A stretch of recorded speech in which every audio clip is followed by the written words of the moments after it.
അജീഷ് ജയകുമാർ ചേരുന്നത് ദുർഗിൽ നിന്നാണ്. ഈ പറയുന്ന സംഭവം ഉണ്ടായ ഛത്തീസ്ഗഡിലെ ദുർഗിൽ നിന്നാണ്. അജീഷ്, എന്താണ് ആൾക്കൂട്ട വിചാരണയുടെ ദൃശ്യങ്ങൾ കണ്ടാൽ ഒരു മലയാളി എന്നുള്ള നിലയ്ക്ക്, രണ്ട് നിസ്സഹായരായ സ്ത്രീകളെ കൂടി കാണുമ്പോൾ മലയാളി എന്നുള്ള നിലയ്ക്കും മനുഷ്യൻ എന്നുള്ള നിലയ്ക്കൊക്കെ വലിയ വേദന ഉണ്ടാക്കുന്ന ദൃശ്യങ്ങളാണ് ആ ദൃശ്യങ്ങൾ. മാത്രമല്ല, ഒന്നാം പ്രതിയാക്കി പ്രീതയും രണ്ടാം പ്രതിയാക്കി ഒരു സിസ്റ്ററേയും കൂടി എടുത്തിരിക്കുന്ന കേസിൽ ചുമത്തിയിരിക്കുന്നത് ഗുരുതരമായ വകുപ്പുകളാണ്. 10 വർഷം വരെ തടവ് ശിക്ഷ കിട്ടാവുന്ന വകുപ്പുകളാണ്. എന്താണ് ദുർഗിലെ കാഴ്ച? എന്താണ് കോടതിയിൽ നിന്നും അവരുടെ പ്രതീക്ഷ? അജീഷ്. ഹാഷ്മി പറഞ്ഞതുപോലെ തന്നെയാണ് ആ ദൃശ്യങ്ങൾ. അത് വളരെയധികം പേടിപ്പെടുത്തുന്ന ദൃശ്യങ്ങളായിരുന്നു. ഇന്നലെ കഴിഞ്ഞ ദിവസം ഈ സംഭവം നടന്നപ്പോൾ അതായത് പോലീസ് സ്റ്റേഷനിലേക്ക് ഈ 2 സിസ്റ്റർമാരെ കൊണ്ടുപോയപ്പോഴേക്കും അവരെ ഈ ബജ്രംഗ് ദൾ പ്രവർത്തകർ വിചാരണ നടത്തിയ സമയത്ത് ഓടിയെത്തിയ ഫാദർ നമ്മളോടൊപ്പം ഉണ്ട്. അത് ബിലായിലെ സെന്റ് ജോസഫ് പള്ളിയിലെ വികാരിയായിട്ടുള്ള ഫാദർ സാബു ആണ്. എന്തായിരുന്നു അവിടെ കണ്ട കാഴ്ച? അവിടെ എന്തായിരുന്നു ആ ബജ്രംഗ് ദൾ പ്രവർത്തകർ നമ്മുടെ സിസ്റ്റർമാരോട് ചെയ്തത്? എന്തൊക്കെയാണ് അവർ ചോദിച്ചത്?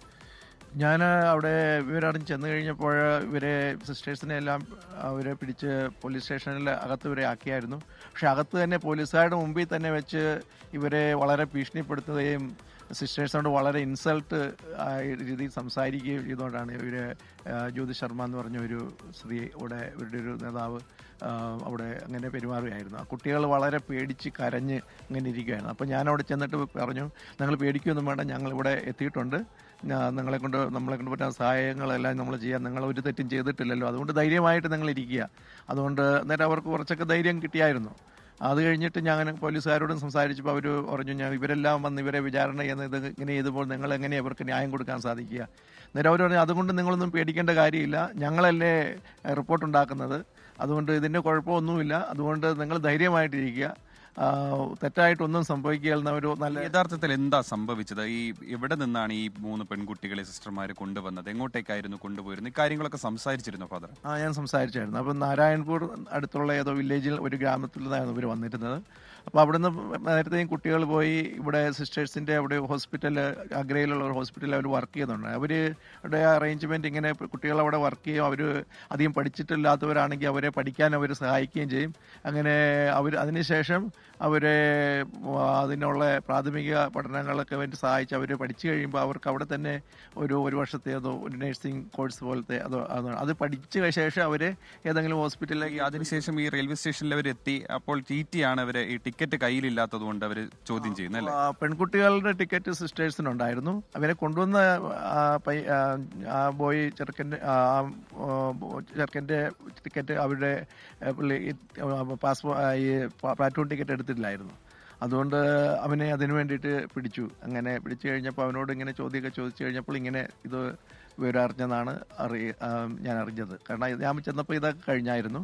അപ്പോൾ അവരെ അങ്ങനെ അതിനുശേഷം അങ്ങനെയോ അവർ മറ്റുള്ളവരെ അറിയുകയും അവരെ ഒരുമിച്ച് വലിയ സംഖ്യയിൽ ബജ്രംഗ് ദൾ പ്രവർത്തകർ വന്ന് ഇവരെ കൊണ്ടുപോയി വളരെ പോലീസുകാരെ ഫോഴ്സ് ചെലുത്തി അവരുടെ മുമ്പിൽ വിചാരണ ചെയ്യുകയും ചെയ്യുകയാണ് ചെയ്തത്.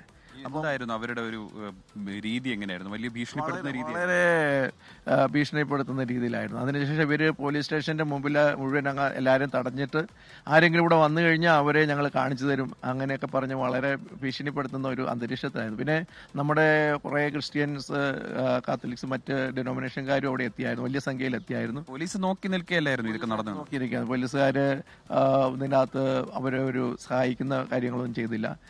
പോലീസുകാർ ഒരു രീതിയിൽ ഭയപ്പെട്ടതുപോലെയാണ് അവിടെ ഇരുന്നത്. കാരണം അവരുടെ ആരുടെയോ പ്രഷറിലുള്ള രീതിയിലായിരുന്നു അവരുടെ കാര്യങ്ങളെല്ലാം ചെയ്തത്. പിന്നെ ഞങ്ങൾ നമ്മുടെ വന്ന ക്രിസ്ത്യൻസ് ഇവർ തമ്മിൽ വലിയ പ്രശ്നം വരാതിരിക്കാൻ വേണ്ടിയിട്ട് നമ്മളവരെ കുറച്ച് മാറ്റി നിർത്തി. അല്ലെങ്കിൽ അവിടെ വളരെ രൂക്ഷിതമായിട്ടുള്ള പ്രശ്നങ്ങൾ ഉണ്ടാകുമായിരുന്നു. പക്ഷെ അത് പ്രശ്നമായിട്ട് വന്നത് കൂടുതൽ സംഘർഷം ഒഴിവാക്കാനായിട്ട് നിങ്ങൾ അവരെ ഒരുമിച്ച് വരാൻ നമ്മൾ അവരുടെ കൂടി നിന്ന് അങ്ങോട്ട് കൊണ്ടുവരാൻ ഞങ്ങൾ സമ്മതിച്ചില്ല. കുറച്ച് ദൂരെ നിർത്തിയായിരുന്നു. അതിൽ മുതലെടുത്ത് ഇവർ കംപ്ലീറ്റ് ഇവർ പറഞ്ഞ രീതിയിൽ തന്നെ അവരെല്ലാം കേസുകൾ ഉണ്ടാക്കുകയും അതെല്ലാം അങ്ങനെ നമ്മൾ ഒരിക്കലും പ്രതീക്ഷിച്ചില്ല അങ്ങനെ സംഭവിക്കുമെന്ന്.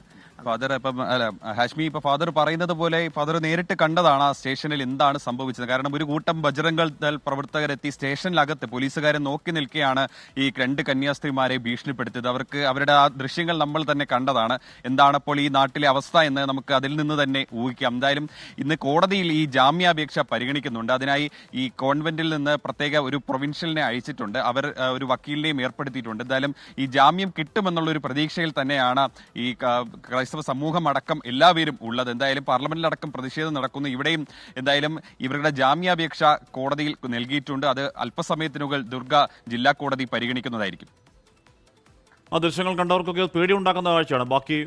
ബാക്കി എല്ലാ പരിഗണനകൾക്കപ്പുറം രണ്ട് നിസ്സഹായരായ മലയാളികൾ മാറ്റി 2 നിസ്സഹായരായ സ്ത്രീകൾ, 2 കന്യാസ്ത്രീകൾ അവിടെ ഇരിക്കുന്നു. ഈ പറയുന്ന അക്രമോത്സുകരായ ഒരു ജനത അതും പോലീസ് സ്റ്റേഷനിലേക്ക് വന്ന് ഈ പറഞ്ഞ ആക്രോശിക്കുന്നു, എന്ന മർദ്ദനത്തിൻ്റെ വക്കിലോളം കാര്യങ്ങൾ എത്തുന്നു. അവർ ഭയന്നിരിക്കുന്നു. എന്നിട്ട് ചുമത്തിയ കുറ്റങ്ങൾ എന്ന് പറഞ്ഞാൽ അതിഭീകരമായ വകുപ്പൊക്കെ ഇട്ട് 10 വർഷം തടവ് കിട്ടാവുന്ന വലിയ വകുപ്പൊക്കെ ഇട്ട് ചുമത്തി തുറുങ്കിലടച്ചിരിക്കുകയാണ്. എന്തായാലും അതിൽ വലിയ പ്രതിഷേധം ഉയരട്ടെ.